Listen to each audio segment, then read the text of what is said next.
Nous allons parler un petit peu de la sécurité sur Gagny et faire un topo un petit peu général de la sécurité en Seine-Saint-Denis.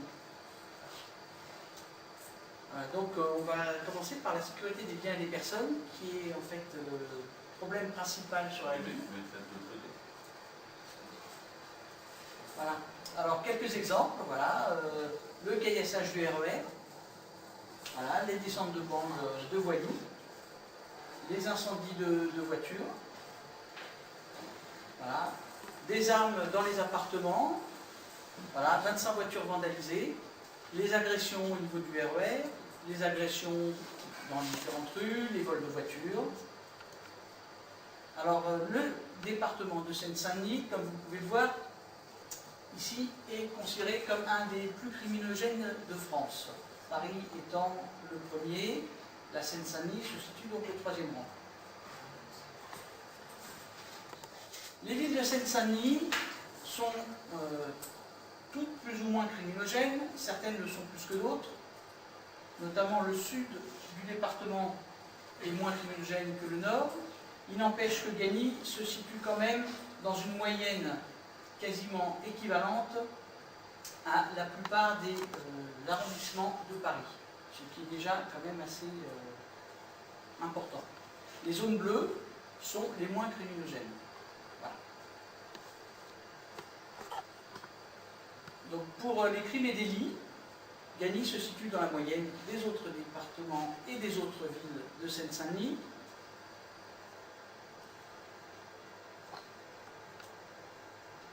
Alors ici nous voyons Michel Teller en 1996 qui nous annonçait que la délinquance avait baissé, qu'elle n'était donc que de 37,74 incidents pour 1000 habitants.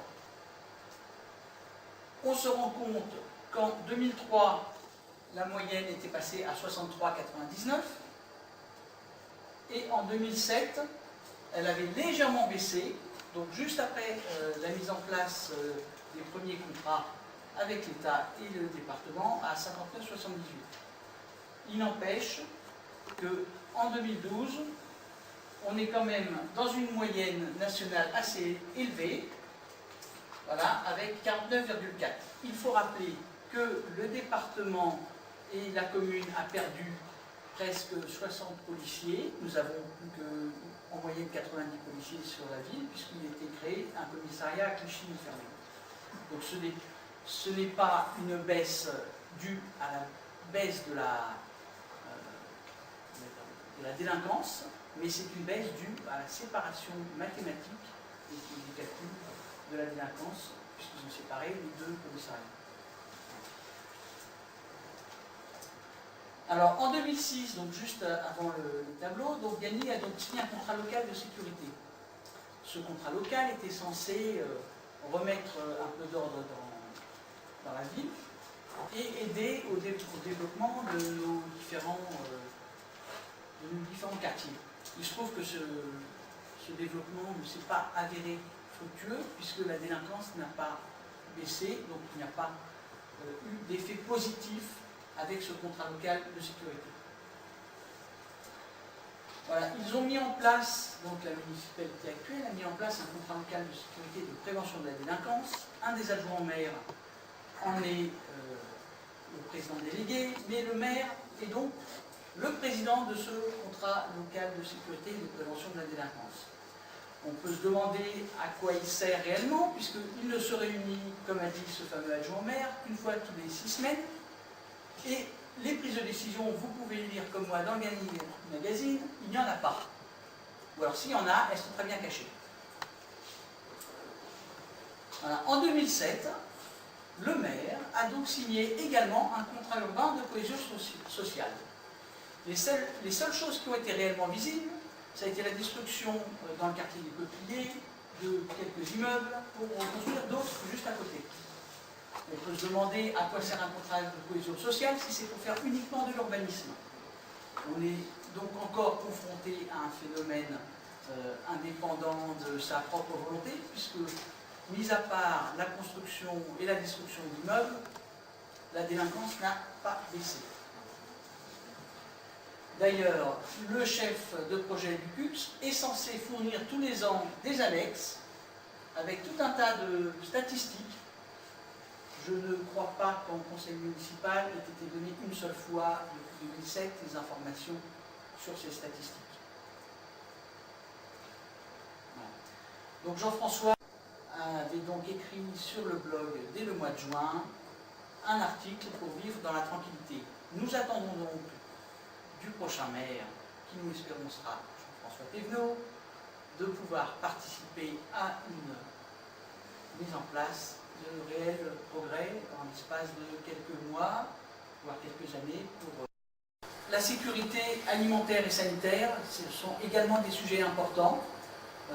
C'est sûr qu'on regarde avant tout la sécurité au sens police, mais pouvoir donner des soins et de la nourriture correcte à nos enfants, ça fait partie également de la sécurité que l'on cherche à avoir. Il y a plusieurs sujets que l'on doit prendre en compte, notamment la traçabilité des producteurs aux consommateurs avec la cuisine centrale et la qualité des produits avec une pérennisation dans le temps. Pour nos enfants dans les cantines et dans les centres aérés, il va falloir aussi s'inquiéter si l'hygiène est vraiment bien respectée et suivie. Voilà, éduquer les enfants à la nutrition dans les écoles, les centres aérés et l'entretien des locaux. Pareil pour la sécurité et la santé des enfants, qui est la principale chose qu'on doit avoir. Remettre en marche une éducation dans les PMI, au centre municipal de santé. Voilà. La drogue est aussi un fléau, il va falloir aussi s'y attaquer de façon beaucoup plus forte que ce qu'on avait prétendument vu dans le contrat urbain de cohésion sociale, puisque ça pose un sérieux problème, notamment en centre-ville. Beaucoup de gabiniens et gabinettes s'en sont déjà émus auprès de nous. Et enfin, la sécurité environnementale. Vous avez tous vu au mois de juin les inondations. Donc si M. le maire avait fait son travail de mettre en place des réservoirs là où c'était prévu avec le département depuis des années, beaucoup de gabiniens n'auraient pas les pieds dans l'eau au mois de juin. Voilà, donc rue Corneille, rue Lille, dans tout le Bachénais, le plan de prévention des risques d'inondation n'a pas été mis en place. Donc il faudra que le personnel communal soit formé, informé, que l'on prenne les dispositions pour qu'ils puissent intervenir rapidement pour aider les gabiniens à nettoyer le jour où ça recommencera. Voilà, donc le PPRI d'inondation et le PPRN des risques naturels pour les carrières sont en place depuis des années. Malgré ça, le PPRI et le PPRN établis par la préfecture et le département sont en place depuis des années. Pourtant, Michel Telet veut continuer à construire dans la carrière.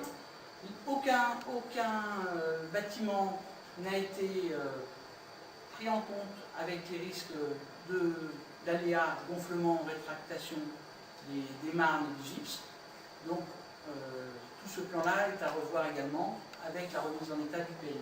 Pareil pour le plan des inondations, toute la partie en bleu qui correspond au Bachénais et aux Abbesses doit être revue et les habitations devront tenir compte à l'avenir dans le PLU des risques d'inondation, puisque nous n'avons pas encore à aujourd'hui eu la crue centenale qui est prévue depuis 1910. Donc cette crue centenale risque d'être beaucoup plus forte que celle de l'époque, avec les risques de toute la zone en bleu qui est dévastatrice pour les habitants et les habitations. Il faut dire que le PPRI, le plan de prévention des risques d'inondation. Voilà. Et l'autre, c'est prévention des risques naturels. Voilà. Tremblement de terre, catastrophes naturelles.